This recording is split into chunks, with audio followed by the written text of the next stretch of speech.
This series of short videos will look at the VCE Media exam and some pressure points or some common missteps that students have been making on practice exams and in revision. The first video in this series is on construction and characteristics of media narratives. Now, this is part of the narrative and ideology section of the exam, and these terms are key knowledge dot points, so we might expect that they will appear on the exam. Therefore, we really need to understand them. Construction is actually not that tricky at all. When we think of construction, we often think of building something. And so when we apply that to media narratives, well, what is the thing that we use to construct or to build a media narrative? Quite simply, it's the combination of codes and conventions. And as soon as we mention that, we're in really comfortable territory. So if you see that term construction in a question, something along the lines of describe the construction of one of the narratives, all you need to do is remember the CO that starts construction is also the same two letters that start codes and or conventions. So depending on how many marks is allocated to that question, you can describe one or a combination of these things to give an appropriate answer. Characteristics is perhaps a little bit more tricky, although not that much when we actually have a look at it.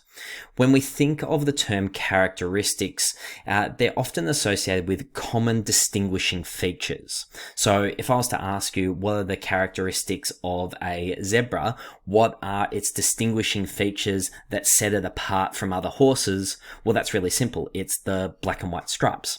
If I was to ask you about the distinguishing features or the characteristics of a giraffe, you would say its long neck.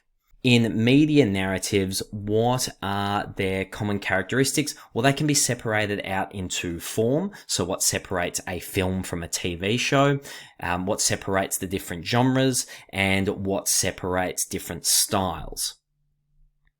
If you want to look at more detail about this, I suggest you check out page 46 of your textbook, where it has a whole bunch of general examples about this. But once again, if we're talking about what creates these common characteristics, we just need to look at and analyze codes and conventions. In terms of the films that we've studied this year, a couple of the characteristics that we can point out are things like the post-credit scenes that are designed to build hype for subsequent Marvel Studios films. Now, this is a characteristic of the Marvel MCU style, but also a common characteristic that is now associated with the superhero genre. Something else that we're really familiar with discussing is the villain's rise, a scene at the end of the second act of the narratives where the villain overpowers the hero. Eventually, the hero will go on to win in the narrative's climax, but superhero films tend to include this scene, tend to include this common use of character arcs. Therefore, this is a characteristic as well. And so I know we are really familiar with describing how these scenes are constructed, and so we're in quite comfortable territory again.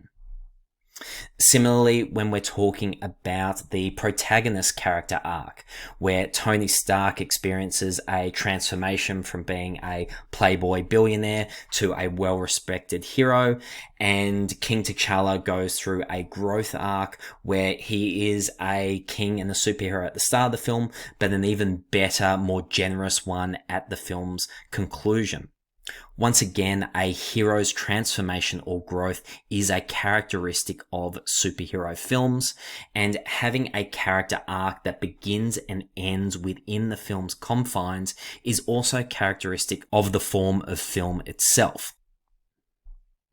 And so there you go, characteristics and construction is just talking about codes and conventions, where characteristics you'll need to do a little bit more work, but after all, it's actually not that scary a concept.